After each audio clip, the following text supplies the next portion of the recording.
Grand Seiko have been slowly increasing in popularity for quite some time now. Big name watch outlets have been in the know and it seems to be catching on. As more boutiques open up internationally outside of Japan, more and more people are becoming aware of the brand. As I saw in the comments of another review, you buy Rolex to impress others, you buy a Grand Seiko to impress yourself, and this isn't too far from the truth. I've been a little slow on the uptake with Grand Seiko. Images online generally leave me cold and uninspired, which for me has been disappointing as I just adore Japanese culture and it's one of my favourite countries to visit. So when my watch buddy Dimi, aka the Chunky Wrist, offered up his SBGA293 to me for a few weeks, I thought, why the heck not? Perhaps I could be convinced. Dimi's account and amazing collection of watches and quotes can be found at the_chunky_wrist with a link in the description below. Thanks for the loan, brother, much appreciated. Well known for their phenomenal finishing, case sizing and shape has always been a little off with modern Grand Seiko. This highly Zaratsu polished, that's hand finished, 40.2mm case does not have an inch of non-reflective surface on it.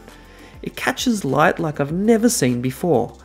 Case thickness comes in at 13mm, which is acceptable here with the significantly curved lugs, and while the addition of drilled lug holes is super convenient, I'm not sure why they're there and hence my confusion. Bannered under the Elegance collection, I initially thought this was a dress watch. Or is it a casual watch that can be equally at home in a dressy scenario? I'll let you guys be the judge. With a lug-to-lug of 48mm and an annoying lug width of 19mm, it does sit in the sweet spot for measurements of a casual watch. The clean lines continue along the side of the case with a simple, signed, non-screw-down crown, but there is 100 meters of water resistance. While on the crown, I do love the movement that's in this watch with the technology and the precision. However, the winding is a little less desirable. It sounds like a car toy being wound up.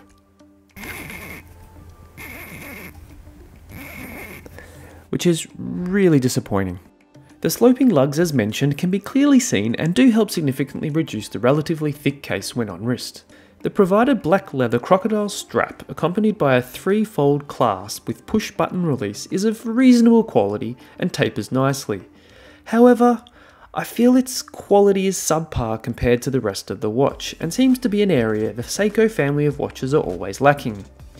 I'm guessing Dimi must have similar feelings as he's swapped it out for this beautiful handcrafted tan leather strap, which looks fantastic and looks pretty casual to me. There's no denying how good this Grand Seiko looks on my 6.5-inch wrist though. I caught myself on more than one occasion looking at how the dial and case shimmer and reflect light with the constant sweep of the seconds hand. It's comfortable, unassuming and classy, all in one package. You could get away with it under a shirt cuff, but it certainly dresses up your tee and jeans combo. Not a bad weekender or office option. While looking clean and simple, there's no mistake in thinking Grand Seiko have some of the best finishing in the business, especially for its price point, although this is starting to slowly creep up. The textured white dial changes to an almost cream colour. The polished baton markers are some of the best I've seen under macro, and the way the light bounces and reflects is just mesmerising. The sharp, knife-like hands are perfectly executed and take on different shades of silver and are immaculately finished. The smooth, sweeping seconds hand is intoxicating and looks spectacular as it passes over the baton markers with precision. Now this sweeping hand is probably something you haven't seen before unless you've heard of spring drive or the tuning fork technology from the 50s and 60s, which we'll take a look at in just a moment. The date window is executed well with the polished framing, but I do wish it was colour matched to the dial. Initially I wasn't sold on the power reserve indicator, but it has grown on me and is actually quite useful. Again, finishing is impeccable and adds a nice touch of asymmetry, which I'm led to believe is a trait of Japanese styling. Inside is arguably one of the most contentious movements, the 9R65 spring drive movement. Why contentious?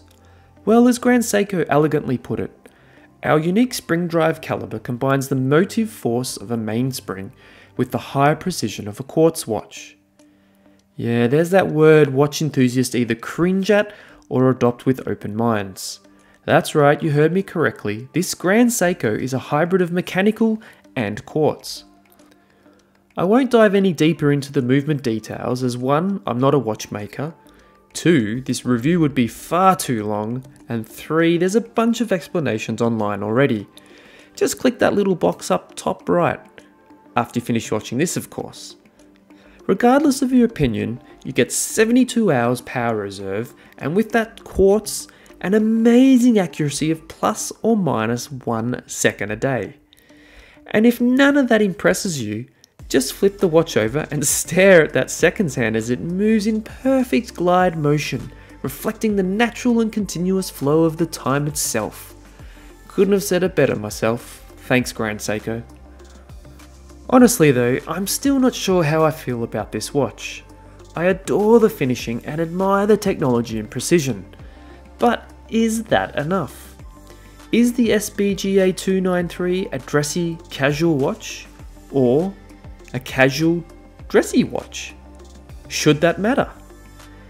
At the end of the day, there's no denying the allure of what Grand Seiko has brought to the watch market as a whole, and perhaps I have been swayed a little more than before, but I'm still waiting to see the one that makes me go, ooh, I really, really like that.